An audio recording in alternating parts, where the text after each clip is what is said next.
saya orang tuanya pasti terlibat aktif sekali untuk ya nyuruh-nyuruh gitu loh. Jadi kita seperti robot aja disuruh orang tua. Seperti robot ya. Memang lebih terlibat ya. Pokoknya ngene gitu ya. Lebih otoriter dalam tanda kutip ya. Lebih saya jelas merasakan sekali pengennya SMP 1, pengennya SMP 3 disuruh SMP 1. Kenapa? Yang dekat rumah gitu. Padahal pengennya SMP 3, padahal nilai saya tuh bisa di SMP favorit, tapi saya ya sudah gitu. Pokoknya sing cedak omah gitu, nggak boleh jauh-jauh karena saya putri bungsu jadi terakhir gitu. Dulu begitu, tapi sekarang coba yang di belakang monggo. Ini aja dulu. Monggo Bu, kalau sekarang kira-kira bagaimana orang tua itu?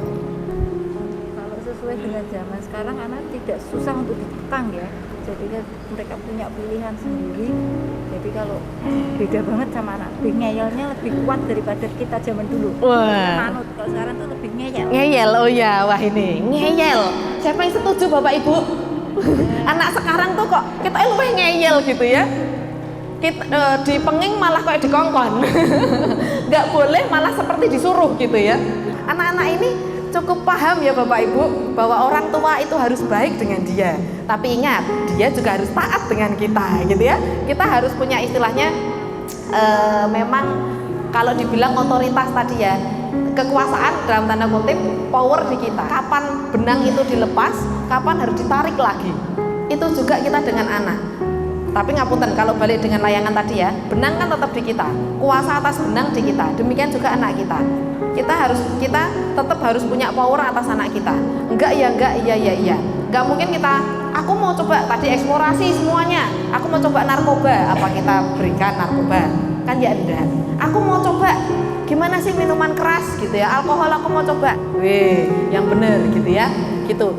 Tentunya kita nggak berikan yang kita tahu tidak baik untuk mereka, itu jelas nggak bisa, karena orang tua itu pihak yang paling mengerti anaknya begitu. Dan sekali lagi memang untuk anak di atas 7 tahun ada namanya tes bakat minat, itu bisa nanti istilahnya diteskan, itu bisa. Tapi berikutnya saya tetap mempercayai intuisi orang tua ini pasti lebih tajam begitu ya. Dan kembali lagi tarik ulur tadi ya Bapak Ibu. Itu ya Mama Gabriel. Oke, semoga membantu. Baik, ada lagi?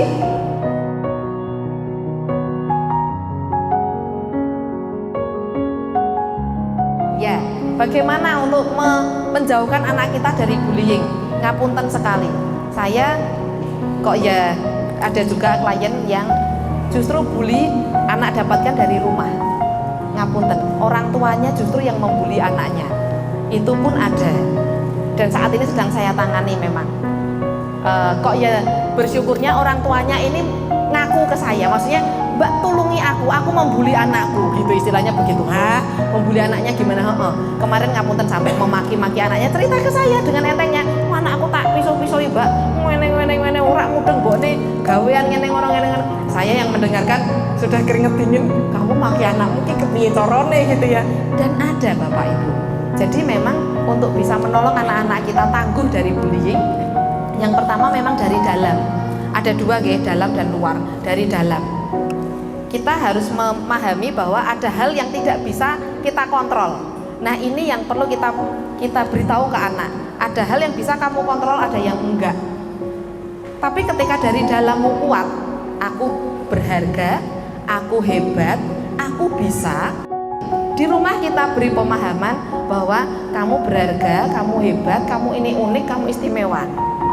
Paling gampang yang sering saya terapkan ke anak-anak juga, untuk anak-anak yang kami kan biasa ada outbound ya, sesi outbound, sesi motivasi untuk anak-anak sepatu roda, anak-anak atlet gitu. Saya pernah mendampingi kelas atlet juga di Terang Bangsa. Itu coba lihat sidik jarimu. Emang kenapa Miss?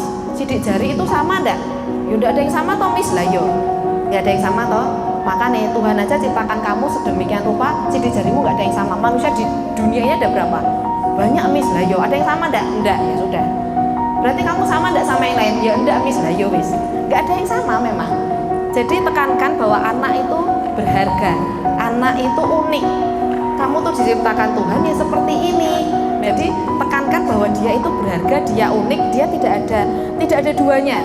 Sekalipun anak kembar, nggak ada duanya. Kamu itu the one and only gitu ya.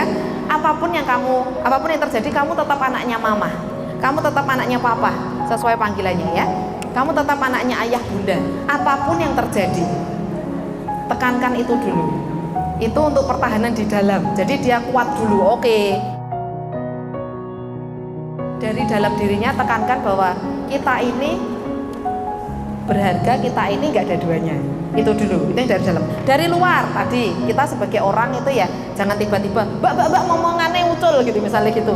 Jangan-jangan itu mamahnya, karena kakak saya mengalami sendiri gitu ya. Dua anaknya itu persis papahnya banget gitu, ngapunten Tionghoa banget gitu. Nggak ada kakak saya sama sekali gitu. Jadi kakak saya seperti pembantunya. Di mana-mana sering sekali dianggap pembantunya gitu ya. Maka kita sebagai support system kita ini semuanya orang tua, kita juga mengkondisikan kalau ada anak yang sepertinya kok beda gitu ya. Jangan langsung Dut, kami sering sekali ya, anak kami dulu lebih besar dari ini, gendut-gendut memang. Ada tetangga itu yang Dut, Rene Dut gitu, manggilnya Dut. Saya datang ke tetangga, ngapunten namanya Akaya. Saya bilang yang gede Akaya, yang kecil namanya Lintang. Panggil sesuai namanya nggih. Saya datangi. Bener. Kita sebagai support system, kita pun wajib menghargai anak. Itu saja. Sebagai guru, sebagai orang tua, kita wajib menghargai anak.